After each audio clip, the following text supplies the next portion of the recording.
Hello, my name is Keshwani. There's K-E-S-H-W-A-N-I, Keshwani. We are here because we want to prepare for the GRE. We have been solving GRE math problems out of this book here, the official guide to the revised GRE. If you do not own this book already, purchase one immediately. You're going to need it. The problem that we're about to solve is the one that you will find on page number 261. Please turn to it. Page number 261, and today is our lesson number 371.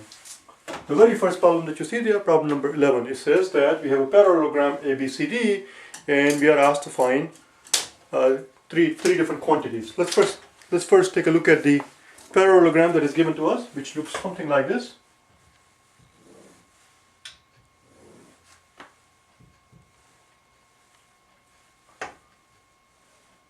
There is your parallelogram. We are told that this is 4. We are told that this is 2. What else we are told? This is in the right angle, obviously. In other words, this is coming down straight. ABCD is the parallelogram, and we are told that this is 12. A, B, C, and D. Let's see what's the first thing they ask us. The area of the parallelogram. The area of parallelogram ABCD. Well, area is pretty straightforward. We need the area of the parallelogram ABCD. What we have to realize is that if we were to drop, let's call this point E so that we can talk about it. If we were to drop a perpendicular here, and if we call this thing point F, then what we have to realize is that the triangle ABF, this triangle right here, ABF, is the exact same triangle, as the triangle CDE, this triangle right here, CDE. So essentially we are picking this up and transferring it here. And if we do that, what we're looking at is a rectangle. What we have is a rectangle, a 4 by 12 rectangle. A 4 by 12 rectangle is what we have here, and therefore the area is just 4 times 12. 4 times 12, which is of course 48. So that was the straightforward part. Let's move on to the second part. So this area of the triangle ABF is the same as the area of the triangle CDE. And therefore, when you transfer it there, what we have is a rectangle of a 4 by 12 rectangle. The next thing we need is the perimeter of ABCD. But this side is 12. Let's redraw it so we can actually do this. Perimeter is very. Let's redraw it. These two sides we know are 12, so that's the straightforward part. In order for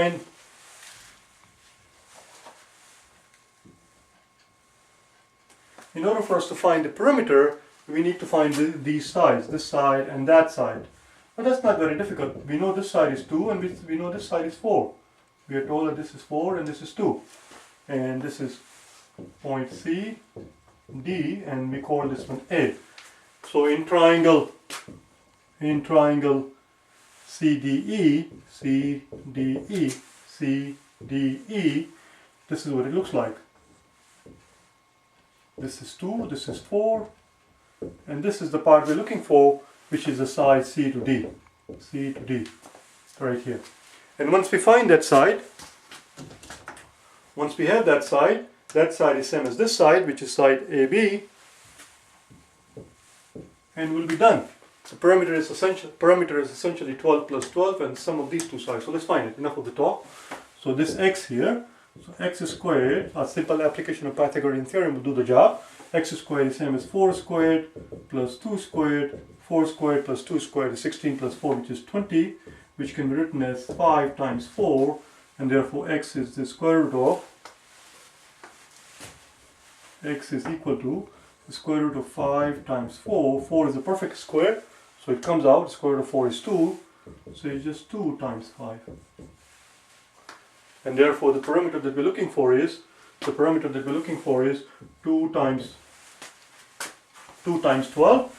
This 12 right here, and this 12. So we have 2 times 12 plus 2 times these sides that we just found was 2 times root 5. This missing side here is 2 times root 5. And that's it, we're done. That's your parameter. So that's 24 plus 2 times 2 is 4, so it's 4 times root 5. And how much is root 5? There are certain basic fundamental things that you have to, basic fundamental facts of arithmetic that you have to know by heart in this exam if you have any hope at all of getting a decent score. One of those basic facts are the tables 1 through 20. You don't have to know all of them. There is no need to know the table of 17, 18 and 19, but you have to know all the other tables. You also have to know your perfect square. In addition, you have to know all your perfect squares 1 through 20. In addition to that, you have to know basic things like what is the approximate value of square root of 2? What's the approximate value of square root of 3? What's the approximate value of square root of 5? You have to know those by heart. Square root of 5 is approximately 2.2.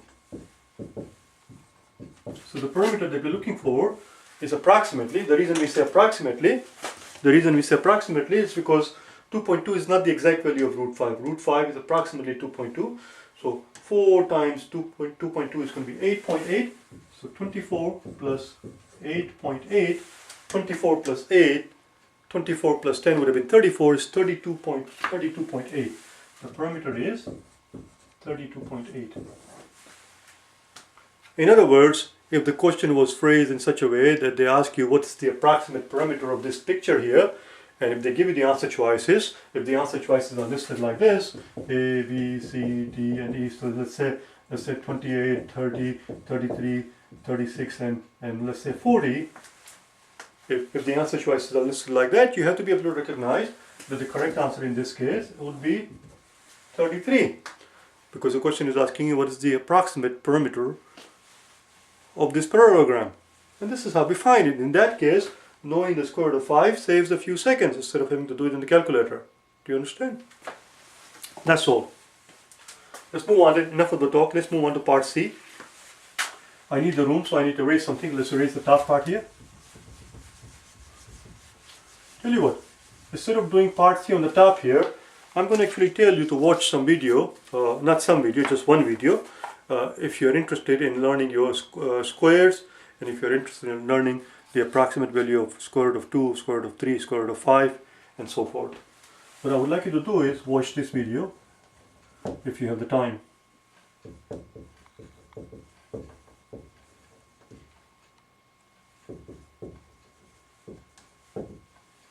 Just type in TEAS, that stands for T-E-A-S, TEAS. It's another kind of exam, which also has some math portion. Just type in TEAS Math Day 3, just like you would type in revised GRE Math or GRE Math or GMAT Math. Here you will type in TEAS Math. All of my videos are like that. SAT Math, you will say, GRE Math, GMAT Math as I said, and TEAS Math Day 3. Watch that video and you might learn something, as I said, about how to figure out why the square root of 5 is 2.2 and how you would know it. Let's do part C. What is the part C asking? Length of the diagonal BD. Alright, length of the diagonal BD. Alright, let's see what we can do. Part C. They're asking us how much is the diagonal BD. Well, in that case, what we're looking at is, well, we know that B to, let's call this thing F here. B to F is 4 because this is 4, this is 4, so this is 4. And the diagonal that we're looking at is this guy right here. So what I want you to look at here is this triangle right here, BFD. Let's redraw that triangle. Let's redraw that BFD. F, and this is also a direct line, not that it matters.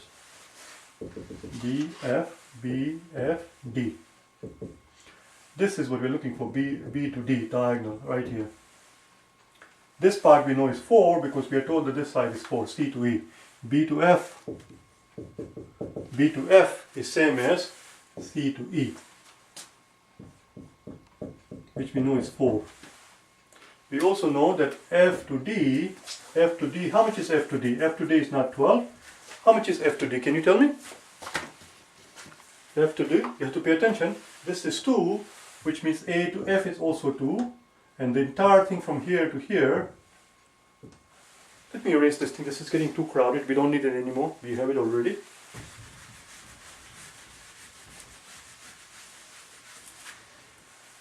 This whole distance is 12. A to D, we were told, is 12. A to D, we were told, is 12. A to F is 2. Therefore, F to D is 10. Right here. So this is 10. This we know is 4. Let's say this side is we're looking for, which is the diagonal BD. Let's call it D for the diagonal, shall we? So D squared, again a simple application of Pythagorean theorem would do the job because this is the right angle here. This here is the right angle. So D squared is equal to 4 squared plus 10 squared. 4 squared is 16 and 10 squared is 100. So D squared is 116. Another thing that we learned long time ago was that, let's see, where can I squeeze it? I need a room. Let's squeeze it right here. If the last 2 digits of a number,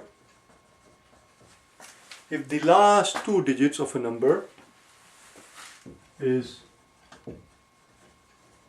divisible by 4, then the number itself is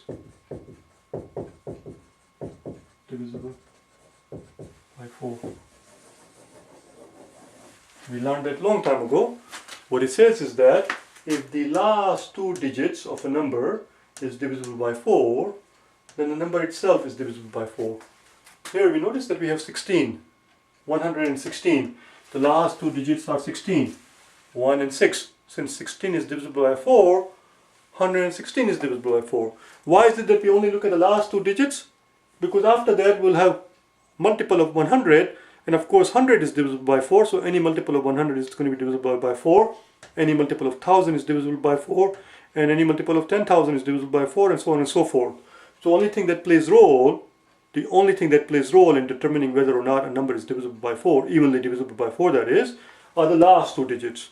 This number is divisible by 4. Let's divide by 4, see what it comes out to be, which is not a mystery. We should not find it a mystery because 100 divided by 4 is 25 and 16 divided by 4 is 4. So 25 plus 4 is 29, which is exactly what we should find if we were to divide it.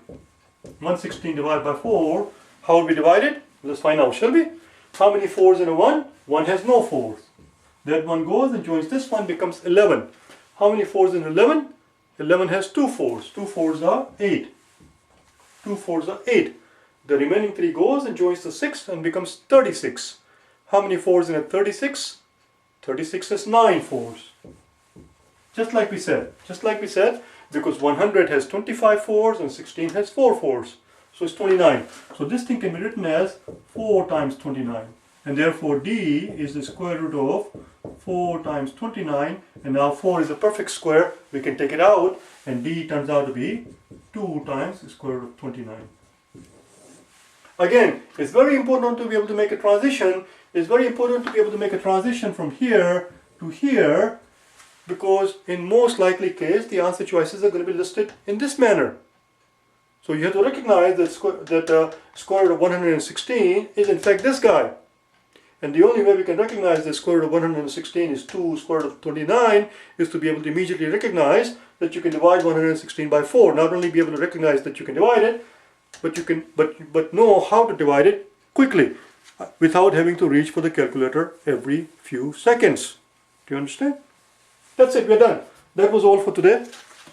I will see you tomorrow, where we'll do the 2 problems that you see there on the page, which deal with the circles. Okay? Bye now.